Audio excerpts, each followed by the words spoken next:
കേരളത്തെ നടുക്കിയ ആലുവ കൂട്ടക്കൊല നടന്നിട്ട് 25 വർഷം തികയുകയാണ് ഇന്ന്. ഒരു കുടുംബത്തിലെ 6 പേരെ ഒരാൾ ഒറ്റയ്ക്ക് കൊന്നുവെന്ന പോലീസ് കണ്ടെത്തല് നടുക്കത്തോടെയാണ് കേരളം കേട്ടത്. 4 നൂറ്റാണ്ടിനിപ്പുറവും ഒരുപാട് പേരുടെ മനസ്സുകളില് ഉത്തരം കിട്ടാത്ത ചോദ്യങ്ങള് ബാക്കിയാക്കുന്നുണ്ട് ആലുവ കൂട്ടക്കൊല കേസ്. 2001 ജനുവരി 6-ന് ഒരു കുടുംബത്തിലെ 6 പേര് മരിച്ചു കിടക്കുന്നെന്ന വാർത്തയാണ് ആലുവ പട്ടണം അന്നാദ്യം കേട്ടത്. നഗരത്തിലെ വ്യവസായി മാഞ്ഞൂരാന് അഗസ്റ്റിന്, ഭാര്യ ബേബി, മക്കളായ ജോമോന്, ദിവ്യ, അഗസ്റ്റിന്റെ അമ്മ ക്ലാര, സഹോദരി കൊച്ചുറാണി എന്നിവരാണ് മരിച്ചത്. ഇവരുടെ മരണം കൂട്ടക്കൊലപാതകമാണെന്ന് പോലീസ് കണ്ടെത്തല് കേരളത്തെ നടുക്കി.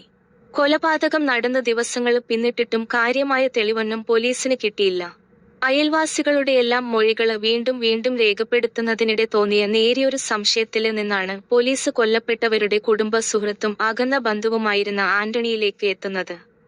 അപ്പോഴേക്കും ആന്റണി ഗൾഫിലേക്ക് കടന്നിരുന്നു. ആന്റണിയുടെ ഭാര്യ ജെമിയെ ഉപയോഗിച്ച് ആന്റണിയെ തന്ത്രപൂർവ്വം നാട്ടിലെത്തിച്ച് കസ്റ്റഡിയിലെടുത്ത പോലീസ് ഒരാഴ്ചയിലേറെ നീണ്ട ചോദ്യം ചെയ്യലിനൊടുവിലാണ് കേസ് തെളിയിച്ചത്. കൊലപാതകം നടന്ന ഒരു മാസത്തിനു ശേഷം 2001 ഫെബ്രുവരി 18-ന് ആലുവ നഗരസഭയിലെ ഡ്രൈവറായിരുന്ന ആന്റണി ഗൾഫില് വിസയ്ക്കായി ശ്രമിച്ചിരുന്നു. എന്നാല് പണം കണ്ടെത്താന് കഴിഞ്ഞില്ല. ബന്ധുവായ കൊച്ചുറാണി പണം നൽകാമെന്ന് സമ്മതിച്ചെങ്കിലും അവസാന നിമിഷം പിന്മാറി. സഹോദരനായ മാഞ്ഞൂരാന് അഗസ്റ്റിനും കുടുംബത്തിനൊപ്പമായിരുന്നു കൊച്ചുറാണിയുടെ താമസം. കൊലപാതകം നടന്ന ജനുവരി 7-ന് ഈ വീട്ടില് ആന്റണി എത്തുമ്പോള് മാഞ്ഞൂരാന് അഗസ്റ്റിനും ഭാര്യയും മക്കളും സിനിമയ്ക്ക് പോകാന് ഒരുങ്ങുകയായിരുന്നു. ഇവര് സിനിമയ്ക്ക് പോയതിനു പിന്നാലെ പണത്തിന്റെ പേരില് കൊച്ചുറാണിയും ആന്റണിയും തമ്മില് വാക്കുതർക്കമുണ്ടായി.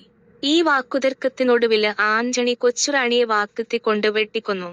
ശബ്ദം കേട്ട് ഓടിയെത്തിയ അമ്മ ക്ലാരയെയും തലക്കടിച്ചു കൊന്നു. എന്നാല് അഗസ്റ്റിനും കുടുംബവും തന്നെ കണ്ടിരുന്നതിനാല് താന് പിടിക്കപ്പെടുമെന്ന പേടിയില് അവരെയും കൊല്ലാന് ആന്റണി തീരുമാനിച്ചു.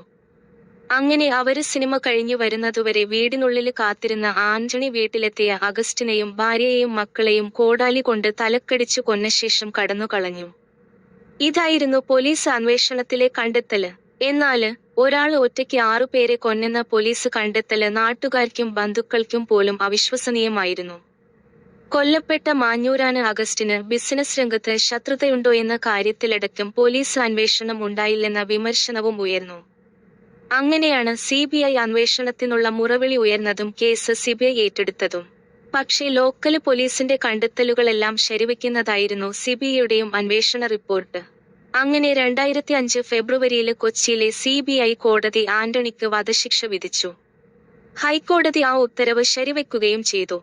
13 വർഷത്തിനു ശേഷം 2018-ല് സുപ്രീംകോടതി ആന്റണിയുടെ വധശിക്ഷ ജീവപര്യന്തമായി ഇളവു ചെയ്തു.